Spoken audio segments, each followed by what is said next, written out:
Olá, seja muito bem-vindo a mais um vídeo dos Caminhos do Direito. Hoje eu vou receber o João, ele é professor aqui na GV, na Escola de Direito da Fundação Getúlio Vargas, é mestre e doutor em Direito Processual Civil aqui pela Faculdade de Direito da USP, do Largo de São Francisco, e ele vai conversar um pouco da vida profissional dele, que é atuante no direito securitário, e também no âmbito da docência, que além de advogado, ele é professor aqui em São Paulo. Então seja muito bem-vindo, João, aqui ao nosso canal. E eu queria que você me contasse, antes de você falar do presente, que você falasse do passado, né? Você, que pelo que a gente conversou previamente, você não é de São Paulo. Eu queria que você me contasse um pouco, né, de como foi a escolha pelo curso de Direito há anos atrás, e como você chegou a São Paulo, um mercado super competitivo e que você galgou aí com muito estudo, com muita competência, esses títulos que você já tem até hoje. Então, conte-me a sua história. Bom, antes de mais nada, muito obrigado pelo convite, é uma honra estar aqui conversando com você. Eu sou formado pela Universidade Federal de Santa Catarina, já há 20 anos, eu me formei em 1998. Eu, quando entrei na faculdade, não tinha muita certeza se era isso que eu gostaria de fazer, não tinha essa clareza, escolhi um pouco por exceção, eu não queria fazer outras coisas, não queria ser médico, não queria ser engenheiro, e me pareceu que Direito era uma faculdade que me daria essas opções, como muitos de nós que fazem ou pretendem fazer a faculdade de Direito, tem talvez aquele viés, tem que gostar de ler bastante, gosta de escrever, gosta de falar. Então, talvez você seja um bom advogado. Então, esses motivos bastante vagos, bastante genéricos me levaram para a escolha da carreira. A gente faz a escolha muito cedo. Eu entrei na faculdade com pouco mais de 16 anos. Quando começou o curso, eu tinha acabado de completar 17 anos. E a época da faculdade, como também para muitos de nós, foi talvez uma das melhores fases da vida. Grandes amigos foram feitos ali. Passamos por uma época de bastante turbulência nos anos 90. Eu entrei na faculdade no momento em que a maior greve até o momento de professores havia se dado, e depois, no final da faculdade, aconteceu de novo isso. Então, praticamente 2 semestres perdidos. Durante o curso da faculdade, eu já me interessei bastante pelo estudo do processo civil, por um motivo também fora do controle. A gente tem essa ilusão de que faz as escolhas, né? Mas as coisas vão acontecendo.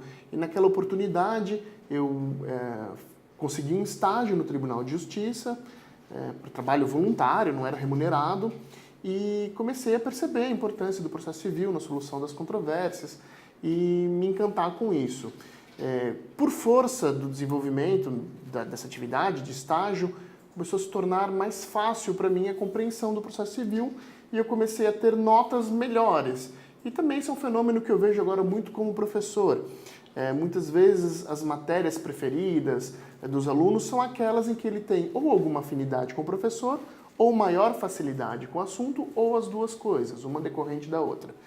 Então, desde muito cedo, me identifiquei como alguém que gostava de processo civil e que tinha facilidade para isso.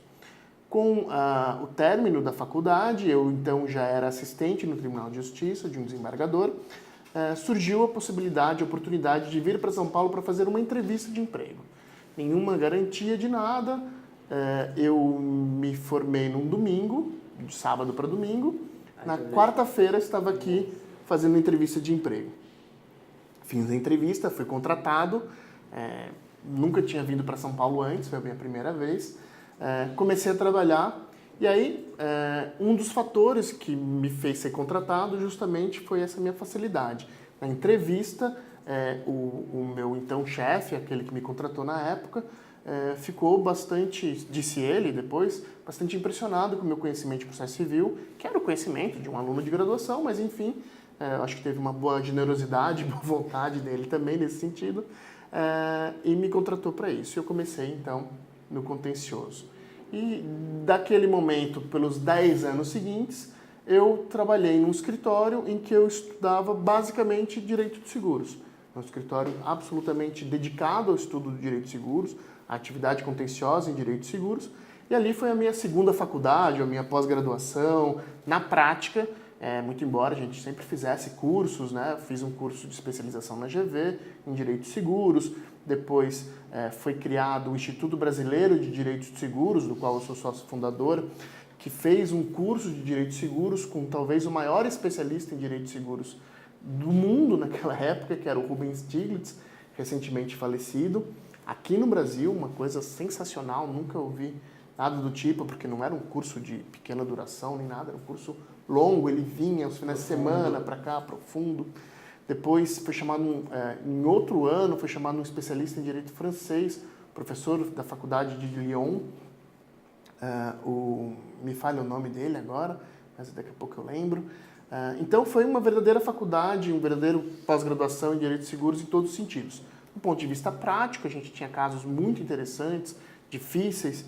Esse escritório era conhecido, e é conhecido ainda hoje, como um escritório que lida com essas questões de alta complexidade, e também porque nós tínhamos um acompanhamento, um crescimento, um desenvolvimento também acadêmico no direitos seguros. E passados esses 10 anos, eu comecei então a minha atividade profissional independente, autônoma no meu escritório, e senti a necessidade de continuar me atualizando e senti que talvez fosse necessário ampliar um pouco a atividade para além do direito dos seguros. E aí, seja por uma memória afetiva, seja por qualquer outra razão, eu resolvi voltar a estudar processo civil. Também por essas coisas que a gente acha que faz uma escolha super racional, mas talvez tenham outros fatores aí envolvidos. Um dia eu recebo um e-mail da Associação dos Advogados de São Paulo dizendo, olha, vai ser criado um curso de especialização em processo civil só com professores da PUC de São Paulo e da USP, da mais alta qualidade, um preço absolutamente acessível, se inscreva. O meu escritório era no centro de São Paulo, eu falei, é do lado do escritório, parece ser muito bom e é barato, eu vou fazer. Por que não? Aí comecei a fazer o curso, de novo voltou aquele meu interesse pelo processo civil e me permitiu estreitar um pouco os debates que estavam sendo feitos naquele momento. Logo em seguida se começou a falar, ou pelo menos pensar, num Código de Processo Civil novo. Aí, então eu me candidatei para uma vaga no mestrado, primeiro da PUC, não fui aprovado. Depois, no ano seguinte, da USP, também não fui aprovado. Então também acho que fica aqui a lição, né? De perseverar. De perseverar. E também de entender como é que funcionam esses mecanismos, porque uma das razões que depois eu constatei, muito tempo depois, pela não minha aprovação, é porque eu não entendia qual era a exigência necessária daquela prova. Então, você era sorteado um ponto, você respondia, e eu imaginei que na medida em que você respondesse aquela questão, estava resolvida a prova, você tinha ela bem solucionada. Muito tempo depois, eu já fui perceber que que aquela questão, um dos fatores de avaliação que eram considerados era justamente o desenvolvimento daquele tema. Então, se você tem 4 folhas para serem escritas, você deve escrever as 4 folhas. É avaliado o controle que você tem sobre o tema. Como eu consigo escrever uma resposta para esse tema em meia página, em 1 página, em 2 páginas, em 4 páginas? Porque eu conheço isso, eu tenho um determinado controle sobre isso, um domínio sobre esse tema. No curso do mestrado, me aproximei de alguns professores por afinidade, novamente, ao tema, às características pessoais dos professores, desenvolvi o meu tema relacionado a essas linhas de pesquisa, né? Então, escrevi o mestrado sobre os fundamentos constitucionais do dever de cooperação. O título da dissertação é O papel do juiz na aplicação dos valores constitucionais no processo. Que estava bem em voga, né? Quando, onde vai ser aprovado o código, estava criando-se quase um princípio, né, nacional ali de cooperação. Defendi a tese antes da entrada em vigor, então ela está até, a dissertação, melhor dizendo, então ela está até hoje aguardando ser alterada, enfim, corrigida para publicação. Publicação, né, versão comercial, né? Como eu já tinha uma certa idade, comparado com os meus colegas, as pessoas entram muito novas, né, na pós-graduação, no estrito senso. Eu tinha um certo senso de urgência de entrar rapidamente no doutorado. Então eu falei, deixa eu botar a dissertação aqui na gaveta e começar a partir para o doutorado. Entrei no doutorado e aí comecei a ser convidado para dar aulas. E aí escrevi o doutorado sobre o tema do acesso à justiça. O acesso à justiça no incidente de resolução de demandas repetitivas. Que é outro tema também muito popular e também que todo esse pacote todo veio com um novo código, né? Da cooperação, que foi o seu tema de mestrado, e do doutorado do IRDR, que também é algo muito novo, né? Algo trazido aí pelo novo CPC. E, nossa, eu te passei o contexto, você me jogou muita informação aqui, e aí a gente pode tirar muitas coisas, né? Desde de lá de trás, de que você fez, né? Direito inicialmente meio vago, né? Você não sabia se era aquilo mesmo, e você foi. E aí parece que é até repetitivo para quem está assistindo o canal aqui, de que o estágio que te abre a mente, né? E você no Tribunal de Justiça, vale ressaltar, voluntário. Você que é estagiário hoje em dia não faz estágio voluntário. Isso aí é quase um crime. Eles querem ganhar a todo custo. Então, mais uma lição para quem fez um estágio voluntário e de lá começou um contato com o processo civil e que veio futuramente, claro, depois de um longo tempo de prática processual, né, da litigância no meio do direito securitário, você veio, o que você se encantou lá atrás, como você tinha uma facilidade com o processo civil na graduação, isso veio a calhar no mestrado e no doutorado.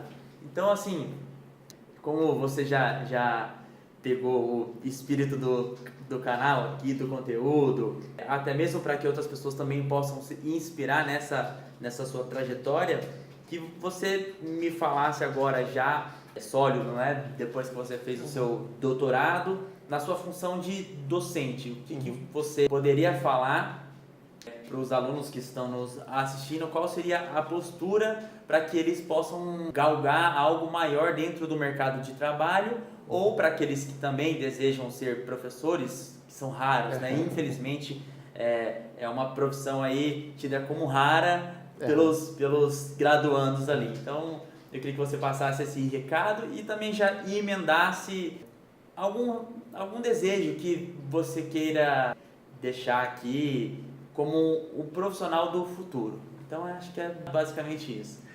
Eu acho que a carreira da docência, que eu me encantei com ela, hoje eu divido o meu tempo, talvez até mais voltado à docência do que à advocacia, porque é muito gratificante, muito difícil, mas muito gratificante. Você aprende constantemente, é um clichê, todo mundo diz isso, mas é verdadeiro. Hoje de manhã eu tive uma reunião na Associação Internacional do Direito Seguro, a AIDA, com o nosso grupo de processo civil, e um colega tratando de uma questão e eu falei, nossa, eu nunca tinha pensado sobre isso, eu não sabia, discutimos, refletimos. Então, esse ambiente de debate acadêmico, seja em sala de aula, seja com um grupo de professores, pesquisadores, eu entendo que é essencial e faz parte desse conceito que você trouxe, que é o conceito do profissional do futuro. Não é à toa que algumas das melhores universidades do Brasil, inspiradas em modelos internacionais, hoje tratam cada vez mais dessa interação entre a prática e a academia. Isso já é algo que é histórico. O direito medieval era tratado como uma profissão como outra qualquer, que você aprendia na prática. Então, eram conhecimentos, até porque você não tinha circulação de conhecimento. Se você tinha um pai que tinha livros, você conseguiria ter acesso a essa informação que outras pessoas não conseguiriam. Mas, hoje em dia, isso é visto sobre um outro prisma. De fato, dessa contínua circulação de desenvolvimento de conhecimento com capacidades e habilidades. Então, na GV é feito assim, na Mackenzie é feito assim. Você tem desenvolvimento dessas habilidades sempre junto com adquirir o conhecimento. Sala de aula hoje é vista muito mais como um espaço de encontro para o desenvolvimento dessas ideias, para que aquela situação seja reproduzida, do que simplesmente a transmissão de conhecimento, que, como vocês podem ver, a gente pode adquirir de outras formas, num vídeo, na internet. Talvez seja mais fácil, mais agradável e seja mais apreensível esse conteúdo do que numa sala de aula. Então, eu acho que o profissional do futuro é essa pessoa aqui. E essa é a minha preocupação como docente, é formar esse profissional do futuro. Que tenha esse conjunto de preocupações que talvez fossem excessivamente separadas ou fossem excessivamente especializadas quando eu fiz a graduação, por exemplo. Então, hoje você não consegue falar num profissional do direito, um advogado que não tenha conhecimentos mínimos de trato com o cliente, de administração do escritório, de conhecimentos básicos, ainda que muito fundamentais, de informática, né? Eu não estou falando, lógico, do pacote Office, né? Não é isso, mas assim, que saiba o que é inteligência artificial, qual é o impacto que isso pode ter na nossa profissão, se a nossa profissão vai continuar existindo, de que forma no futuro, e a gente tem que preparar o profissional para isso.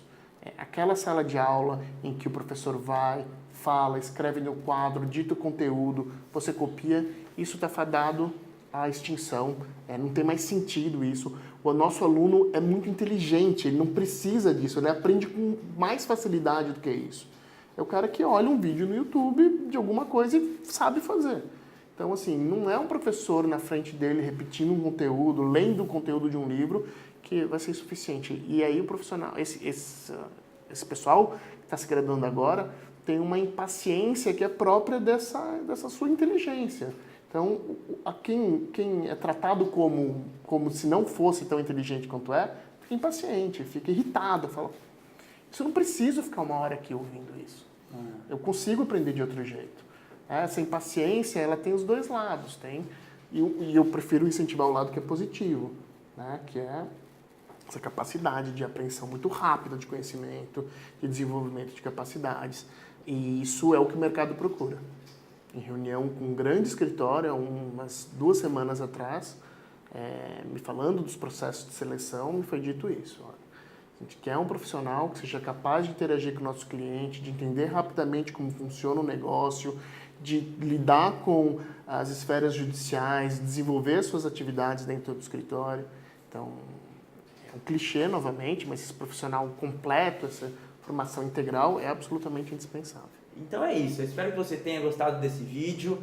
Não se esqueça de clicar em gostei aqui embaixo, se inscreva no canal. Esse conteúdo é feito para você, então quanto mais você comentar, compartilhar e se inscrever no canal, mais entrevistados vão vir aqui no canal, tudo bem? Então a gente se vê no próximo vídeo e até lá!